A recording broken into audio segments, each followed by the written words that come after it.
কর্মীরা সহকর্মীরা যেভাবে আমাকে সমর্থন শুভেচ্ছা জানিয়েছেন, দেখুন আমি আপনাদের একটা বলছি, আমি তৃণমূল কংগ্রেসের সৈনিক, আমি তৃণমূল কংগ্রেস। তুমি স্পিড তার কারণ ওনারা সরিয়েছেন, প্রেস রিলিজ দিয়েছেন, ঠিক আছে, কিন্তু এক মাস আগে আমি তো নিজের এক্সট্যান্ডাল আইডেন্টিটি থেকে তো আমি এগুলো নিজেই সরিয়ে দিয়েছি, দিয়ে দলকে বলেছিলাম এগুলো থেকে আমায় ছেড়ে দিতে। তো সুতরাং ওনারা গতকাল আমাকে রিলিজ করেছেন, সে ওনাদের ব্যাপার, ওনারা কখন কি করেছেন, দলের নেতৃত্ব যেটা ঠিক মনে করেছে সেটা করেছে। আমি দলের একজন কর্মী, নেতৃত্বের বিচার আমি কি করব। এই মুহূর্তে আমাদের সঙ্গে রয়েছেন তৃণমূল নেতা কুণাল ঘোষ। কুণালদা, গতকালকে ঠিক এই সময় আপনাকে একটা প্রেস রিলিজ দিয়ে আপনাকে দলের পদ সরিয়ে নেওয়া হয়, আপনাকে সাধারণ সম্পাদকের পদ থেকে সরিয়ে দেওয়া হয় 24 ঘন্টা পর। আজকে কি আপনি এখনও নিজেকে মিসফিট বলছেন?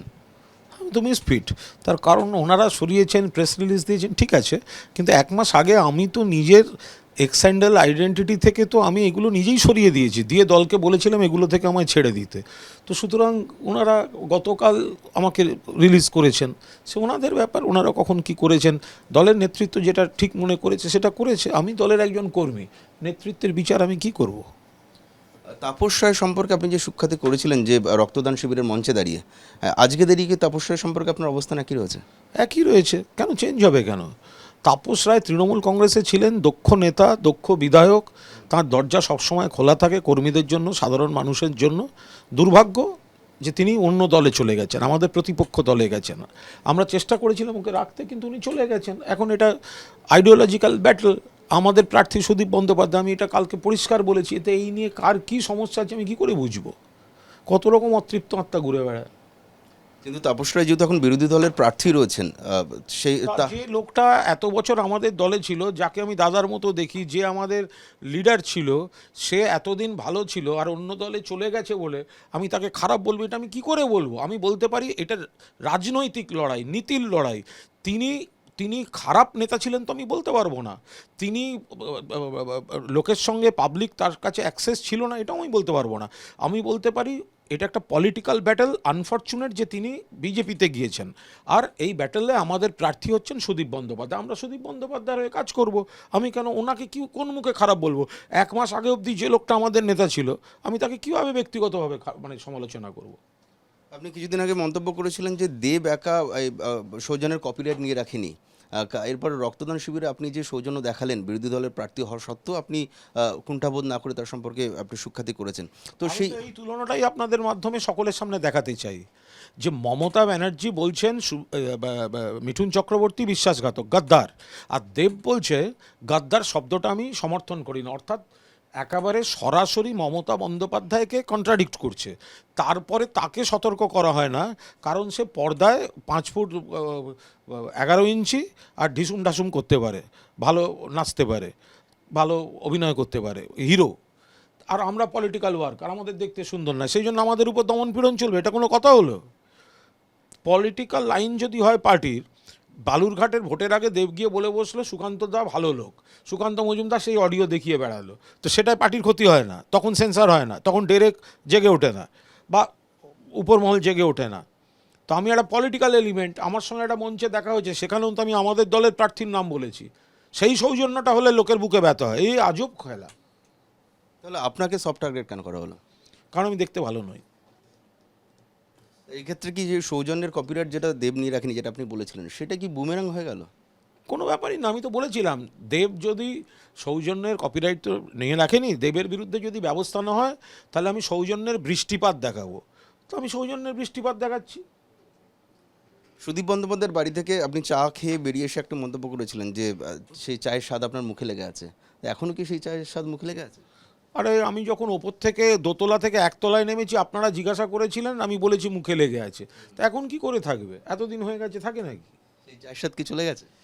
আরে সুদীপদা ভালো, নয়নাদিও ভালো, নারকেল নাড়ু খাওয়ায়, ফিশ ফ্রাই খাওয়ায়, কিন্তু সমস্যা হচ্ছে পলিটিক্যাল বিষয়। সুদীপদার সঙ্গে আমার ব্যক্তিগত কোনো লড়াই নেই। আরে বয়স হয়েছে, একটা পার্টি অফিস করেননি এত বছর, একটা জেলা কমিটি করেননি, এবার তো অন্য কাউকে একটা সুযোগ দিন। ডক্টর শশী পাঁজা একটা মহিলা ক্যান্ডিডেট হতে পারতো আমাদের। উত্তর কলকাতায় কখনো মহিলা প্রার্থী হয়নি তৃণমূলের, তো ফলে এমপি পায়নি কখনো মহিলা, তো সেটা সেটা হতে পারত।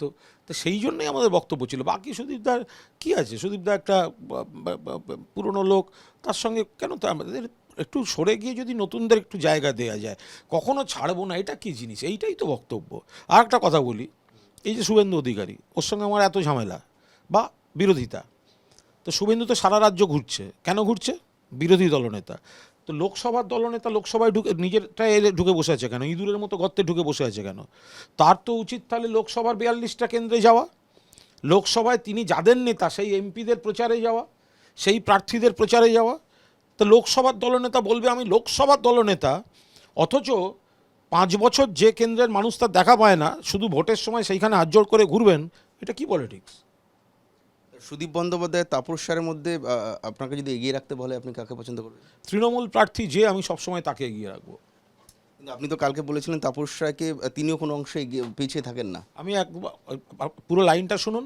আমি বলেছি যদি আপনি তাপস রায়কে নেতা হিসেবে বা জনপ্রতিনিধি হিসেবে দেখেন, তাহলে আপনি পিছিয়ে রাখবেন না। কিন্তু যেই মুহূর্তেই সেখানে তৃণমূলের সিম্বল আর মমতা ব্যানার্জির মুখ আপনি যোগ করবেন, সঙ্গে সঙ্গে সেটার একটা আলাদা ডিভিডেন্ড থাকবে। বলতে এতদিনও উত্তর কলকাতায় কোনো পার্টি অফিস হয়নি আপনি বলছেন, ওর তো পার্টি অফিস, দলেরও তো একটা দায়বদ্ধতা ছিল যে এতদিন ধরে কেন দলের অফিস হয়নি? সভাপতিকে, দলের সভাপতি সুদীপ ব্যানার্জি, চেয়ারম্যান সুদীপ ব্যানার্জি, এমপি সুদীপ ব্যানার্জি, সভাপতি সুদীপ ব্যানার্জি। তিনি না করলে কে করবে? আর তিনি রাত্রেবেলা প্যান প্যান করেন মমতাদির কাছে হোয়াটসঅ্যাপ পাঠিয়ে পাঠিয়ে, আর দিদি তিতি বিরক্ত, ও যা চায় বাচ্চা ছেলেদের খেলনার মতো দিয়ে দেয় সেগুলো, আর সেগুলো নিয়ে তছনছ করছে। হোয়াটসঅ্যাপ থেকে যে প্রসঙ্গটা উঠে আসছে, আপনি কালকে একটি মন্তব্য করেছিলেন, একটি হোয়াটসঅ্যাপ চ্যাট আপনি ফাঁস করেছিলেন, সুদীপ বন্দ্যোপাধ্যায়কে পাঠানো হয়েছিল।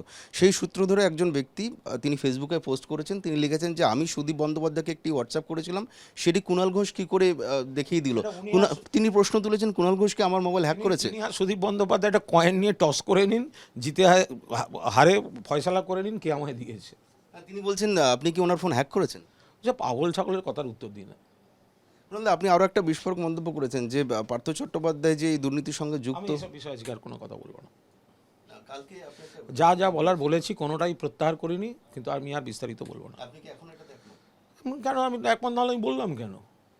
না, দল তো নির্বাচনের আগে থেকে জানতো, তারপরে পার্থ চট্টোপাধ্যায়কে তো ওই জন্য দেওয়া হয়নি, শিক্ষা দপ্তর থেকে তো সরিয়ে দিয়েছিল দল, দল তো চুপ করে বসেছিল না। কিন্তু তিনি প্রার্থী হয়েছিলেন, ভোটে জিতেছিলেন, মন্ত্রক পেয়েছিলেন। সেটা শীর্ষ নেতৃত্ব বলতে পারবেন। তাহলে তিরস্কার আর পুরস্কারের পাল্লাটা তো ভারী হলো না? সংশ্লিষ্ট দপ্তর থেকে সরিয়ে দিয়েছিল।